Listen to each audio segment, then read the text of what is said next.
Welcome to the Real Estate Espresso Podcast, your morning shot of what's new in the world of real estate investing. I'm your host, Victor Menashe. On today's show, we're talking about what's happening in France. I spend several months a year in France, and I used to manage a team of about 110 people for several years.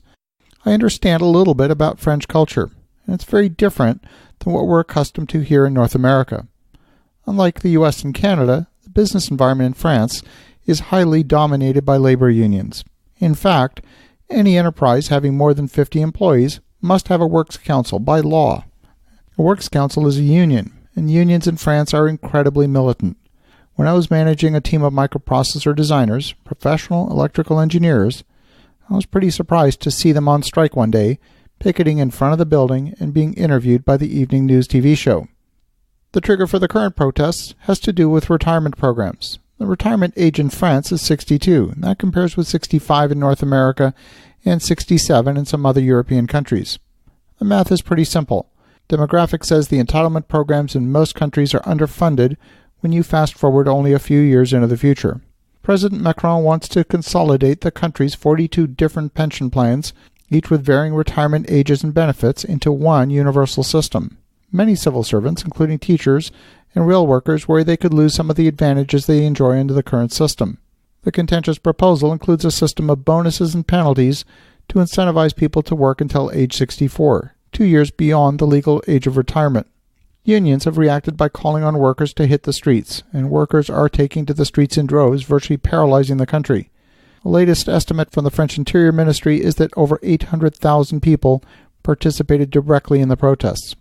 Even in smaller towns like Toulouse that have a strong manufacturing base with companies like Airbus, where they manufacture aircraft, are seeing tens of thousands of protesters clogging the streets, bridges, and central squares. The largest protest in Paris was estimated at 65,000 people, and it turned violent at times. Last year, we saw many people participating in the Yellow Vest protest movement that lasted several months. The latest protest, now in its 14th day, is shutting down schools, trains, buses, museums, planes, and it's impacting virtually every aspect of life in France. The French are incredibly militant when it comes to protecting their social programs, regardless whether the math adds up or not. There's a feeling that somebody will take care of it. For the man on the street, if they've got a pension that's been promised to them, then it's not their problem. Somebody owes them money. There's a sense of entitlement that's so deeply ingrained in the culture that anything that threatens any aspect of an entitlement program is enough to bring people out into the streets in force. That you need to understand why this is the case. The work environment in France does not favor entrepreneurship. If you're an employee in France, if you work for a company, for 1 year plus a day, you're entitled to 2 years of severance if they fire you. So it's an environment where it's difficult to fire people. One of the side effects of that is it's also very difficult for people to get hired. So it has the effect of reducing mobility. When someone has a job, they have an income stream, they become incredibly protective of it because their choices are perceived to be very limited. The loss of a job, the loss of benefits, the loss of even 1 day of vacation per year is enough to trigger protests. The French social programs have their roots in the 1930s, and like the US, the demographics at the time supported the social programs. When Roosevelt brought Social Security into existence, there were 13 people in the workforce for every one person collecting benefits.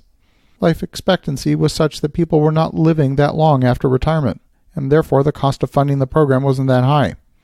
Average life expectancy back in the day was 67 years of age, and retirement benefits only kicked in at 65.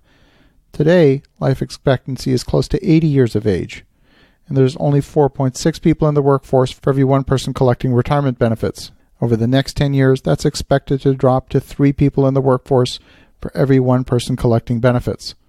It doesn't take a degree in advanced mathematics to realize that the system is broken. In the U.S., older people are getting jobs in the service sector in order to extend their income into retirement years. Those options don't exist in France. They're much more protective of their entitlement programs as a result. But just in case you think this is a France-only issue, don't be fooled. We've seen organized labor movements have a much larger voice in the U.S. than at any time in the last 50 years. We've seen more strikes by teachers, auto workers, and hotel workers than in decades.